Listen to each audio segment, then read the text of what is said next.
आप लोगों ने केंद्रीय विद्यालय के विषय में सुना होगा, नवोदय विद्यालय के विषय में सुना होगा। इसी तरह से एक और विद्यालय चलाए जाते हैं केंद्र सरकार के द्वारा, जिनका नाम है एकलव्य आदर्श आवासीय विद्यालय।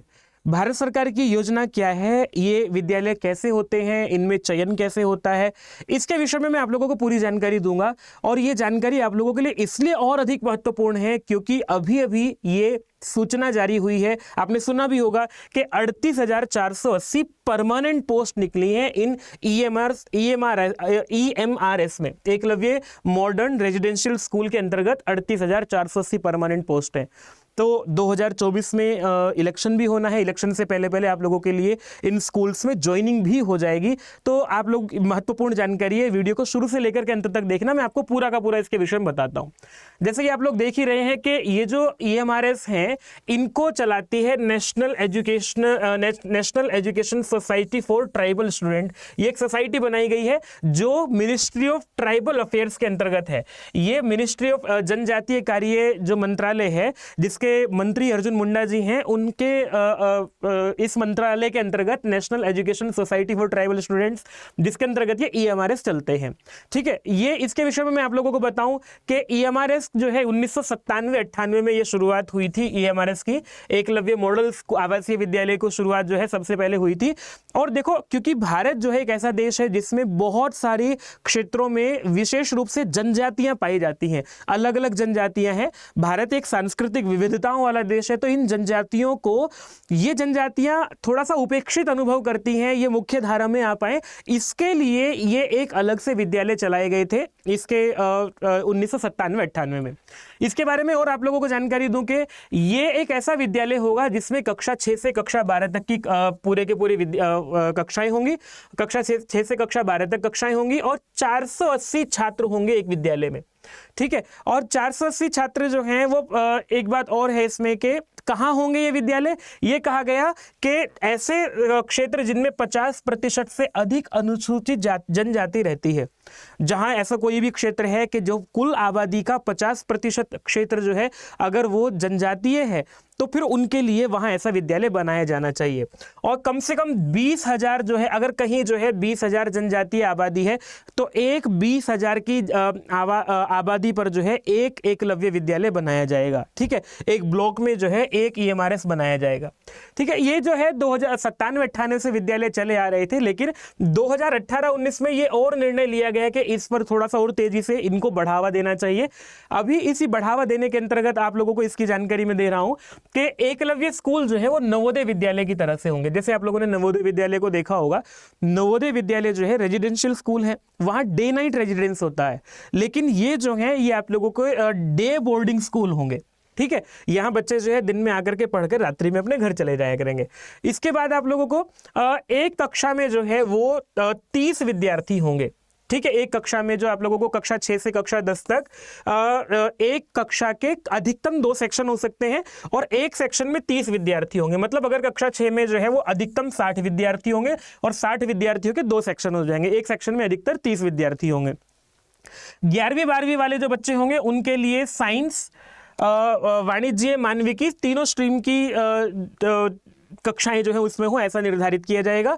और उनके 3 वर्ग हो सकते हैं, एक क्लास के 3 वर्ग हो सकते हैं और एक वर्ग में एक सेक्शन में जो है वो 30 छात्र यहां भी होंगे अधिकतम। तो देख ही रहे हैं आप लोग कितना व्यवस्थित तरीके से इसकी नियमावली बनाई गई है। एक ऐसा विद्यालय जहां ये सुनिश्चित किया जा सके कि उनकी जो उपेक्षित अनुभव करते हैं विद्यार्थी, उनको मुख्य धारा में लाया जा सके। तो बहुत बढ़िया से व्यवस्थित किया गया है इसको। और ये भी कहा गया है कि इसमें जो पढ़ने वाले विद्यार्थी होंगे 90% तो जनजातीय ही होंगे, लेकिन 10% सीट जो है वो गैर अनुसूचित सामान्य जो लोग होंगे उनके लिए भी होगी। जो गैर अनुसूचित जाति से निर्भर जनजातियों से है उनको भी 10% सीट इसमें दी जाएगी।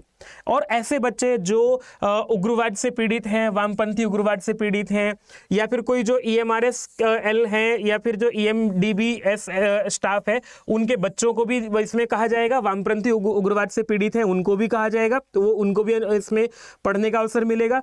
किसी के जो है माता पिता अगर किसी ने खो दिए हैं उसको, विधवाओं के जो बच्चे हैं उनको, और दिव्यांग लोगों को भी जो है, या दिव्यांग माता पिता हैं किसी के, ऐसे लोगों को भी यहाँ पर विशेष रूप से अवसर मिलेगा पढ़ने के लिए। बहुत सुंदर व्यवस्था के अंतर्गत आप लोगों की पढ़ाई होगी।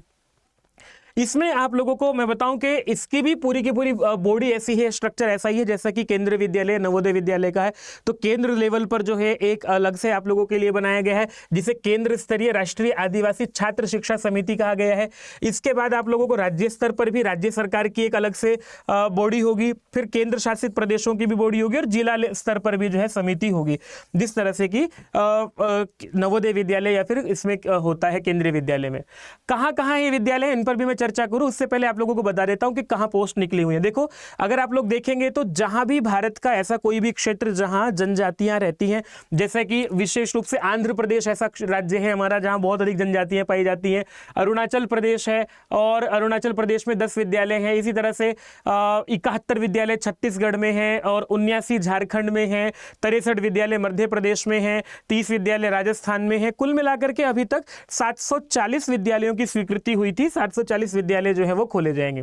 अब इनमें जो है वो एक विद्यालय में कितना स्टाफ होगा, कौन कौन लोगों में और उसकी कितनी कितनी पोस्ट निकलेगी, मैं आप लोगों को पूरा रिक्रूटमेंट दे देता हूं।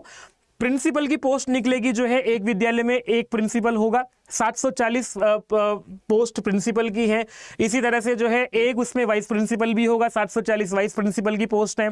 और जो पीजीटी होगा वो एक विद्यालय में 11 पीजीटी होंगे। किन किन विषयों के पीजीटी होंगे, तो आप लोग देख रहे हैं कि हिंदी इंग्लिश रीजनल लैंग्वेज कोई भी जहाँ की भी होगी, अगर असम के है तो वहाँ की भाषा, छत्तीसगढ़ में है तो वहाँ की विशेष भाषा, तो उसका भी एक पीजीटी जो है वो होगा। और फिजिक्स है, केमिस्ट्री है, मैथमेटिक्स है, इकोनॉमिक्स है, बायोलॉजी है, हिस्ट्री है, जियोग्राफी है, कॉमर्स है, इन सभी जो विषय हैं इन सभी का एक एक अध्यापक जो है वो होगा।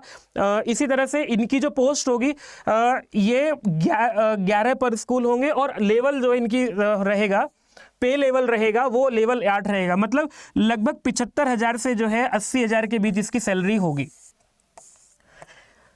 इसके अतिरिक्त तो वहीं आप लोगों को रहने की सुविधाएं इत्यादि वो सब नियम तो जहां होते हैं वो हैं ही। पोस्ट ग्रेजुएट टीचर जो है कंप्यूटर साइंस के भी 740 पद अलग से होंगे। कंप्यूटर भी उन लोगों ऐसे बच्चों को सिखाया जाएगा विशेष रूप से।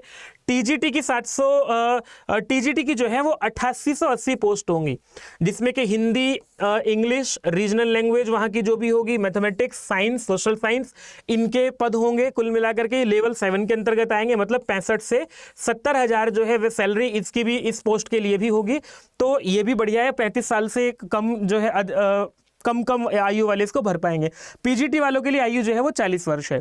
इसी तरह से आर्ट टीचर जो होंगे 740 जो है वो आर्ट टीचर भी होंगे। इसी तरह से म्यूजिक टीचर होंगे 740। एक फिजिकल एजुकेशन टीचर मेल होगा, एक फीमेल होगा। कुल मिलाकर के 740 दूनी 1480 जो है ये भी होंगे। और आप लोगों का एक लाइब्रेरियन होगा हर स्कूल में। और एक उसके अतिरिक्त तो ये सब तो होंगे ही होंगे, ये तो टीचिंग जॉब्स हुई। पर वहाँ क्योंकि आवासीय विद्यालय है, वहाँ एक काउंसलर भी चाहिए, स्टाफ नर्स भी चाहिए, हॉस्टल वार्डन भी होंगे, अकाउंटेंट भी चाहिए, सीनियर सेक्रेटेरिएट असिस्टेंट चाहिए, जूनियर सेक्रेटेरिएट असिस्टेंट चाहिए, और केटरिंग वाला हो, ड्राइवर हो, इलेक्ट्रीशियन हो, इलेक्ट्रीशियन कम प्लम्बर, लैब अटेंडेंट हो, गार्डनर हो, कुक हो, मैस हेल्पर, चौकीदार, स्वीपर। तो ये जो जो पोस्ट आप लोगों को दिख रही हैं इन सब के लिए जो है वो पोस्ट रखी गई हैं। तो भैया देखो, आपका जो भी जिस भी स्तर से चाहे इसमें आवेदन कर सकता है। ईएमआरएस आप लोगों के लिए बहुत बड़ा अवसर है। 2024 का इलेक्शन होने से पहले पहले आप लोगों की ज्वाइनिंग भी हो ही जाएगी। तो इस अवसर को जाने मत दीजिएगा, अभी से आप लोग अपनी तैयारी कीजिएगा। टीजीटी पीजीटी अड्डा 24/7 हमारा चैनल इस लोगों को इसी उद्देश्य से बनाया गया है कि आप लोगों की कहीं भी टीजीटी की पीजीटी की आप लोगों की विधिवत तैयारी की जाए। और जो पीआरटी लेवल की तैयारी होती है वो टीचर्स अड्डा पर आप लोग जाकर के कर सकते हैं। आपका ईएमआरएस को लेकर के कोई भी अगर मन में प्रश्न है, हाँ, ईएमआरएस के लिए प्रॉपर जानकारी देने के लिए टीजीटी का अलग, पीजीटी का अलग, और आप क्या इनके लिए क्वालिफिकेशन चाहिए, क्या इनके लिए सैलरी होगी, सब कुछ मैं आप लोगों को अलग से वीडियो में जानकारी दूंगा। लेकिन अगर आप लोगों का फिर भी कोई प्रश्न है तो वो वीडियो के डिस्क्रिप्शन में वीडियो पर कमेंट बॉक्स में जाकर के जरूर छोड़िएगा। फिर मिलते हैं आप लोगों को। अगर आप लोगों को वीडियो ठीक लगा है तो शेयर कीजिएगा, लाइक कीजिएगा और चैनल पर बने रहिएगा। धन्यवाद, नमस्ते।